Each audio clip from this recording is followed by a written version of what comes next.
On last but not least, well, possibly least, Yahoo Sports, Read and React. Trending, Packers CEO, against COVID, time is no longer on the NFL's side. No, you let time run away from you. That was all y'all's doing. You let this happen by succumbing to the hysteria. You let this happen. Golf Hulk, aka Bryson DeChambeau, continues his hot post-quarantine run with a victory. Indians manager supports name change. NASCAR pit crew, if the Redskins cave, then Indians won't be able to stop anything. But what about the Chiefs? Are the Chiefs gonna get on the chopping block next? When does it end? NASCAR pit crew member injured in wild Indy accident. Yeah, we talked about that. He got a little squished, but there was no head trauma, and he was able to get himself out of the way of more danger. The lead. Can we tolerate the inevitable? What? By J. Hart. Morning and welcome back to Read and React Full Time.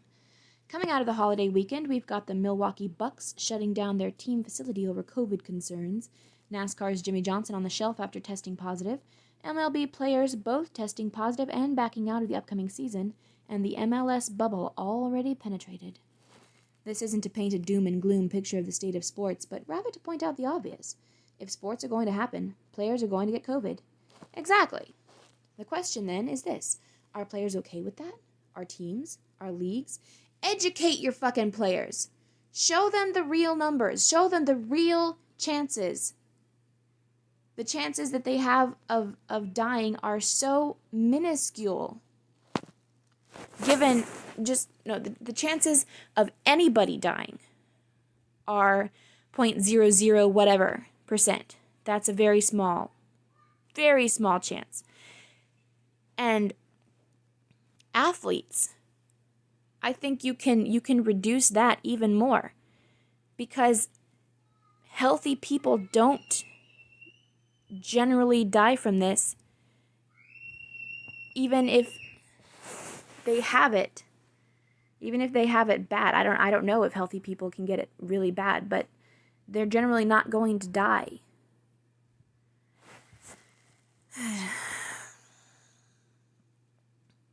Some players have already shown they aren't, choosing not to play. Some players have already shown they are yellow-bellied cowards, choosing not to play. Others are going forward, and some of them are going to contract the disease. That's just the reality of a panic. Nothing short of total isolation can keep someone 100% safe, and total isolation is an impossibility in this circumstance. Do we, as a society, have tolerance for players contracting the virus? Yes. What is our tolerance? Is it 10, 20, 30 cases? Is it 0? Because if it's 0, sports are not going to happen. How about everybody, sooner or later, get your antibodies so you won't have to worry about it. Get it out of the way.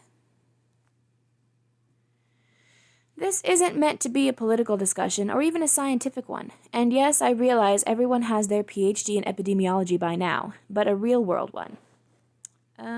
Real-world PhD in epidemiology. Don't credit the general public with that sort of thing. Nobody... That's no. The risk is not going away completely without a vaccine, and the virus itself, not even then. Sure, we all need to do our part to tamp it down in the ways we can, but let's acknowledge that even doing that is not going to send case numbers to 0. This inevitability will only be highlighted by sports, where every positive test becomes another headline. There will be big names, stars, players whose absences will have impacts on games and maybe even titles. This is the reality. One that if we want sports to come back, we have to accept. Some will, some won't, and some will use the infections as a vehicle to push an agenda.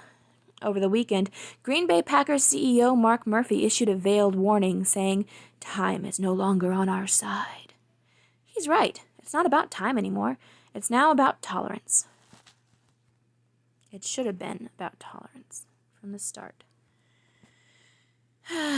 Barons. Why Joe Burrow could be a fantasy star in his first year. Wetzel. Why Dan Snyder is likely to give up on Redskins' name. Because he won't have any other choice. Because his team needs a place to play. Brown. Sean Doolittle breaks down the difficult state of MLB camps. What is that hair? Who's hungry? Joey Chestnut pounded down 75 hot dogs in 10 minutes, which is a world record, but would have placed only about 4th at one of our usual 4th of July picnics. Ah ha ha ha. Hope your holiday was equally fulfilling. Ugh. Okie dokie. Thanks for reading today's issue of Read and React. Follow Yahoo Sports on social. That's it for today. Thank you, and goodbye.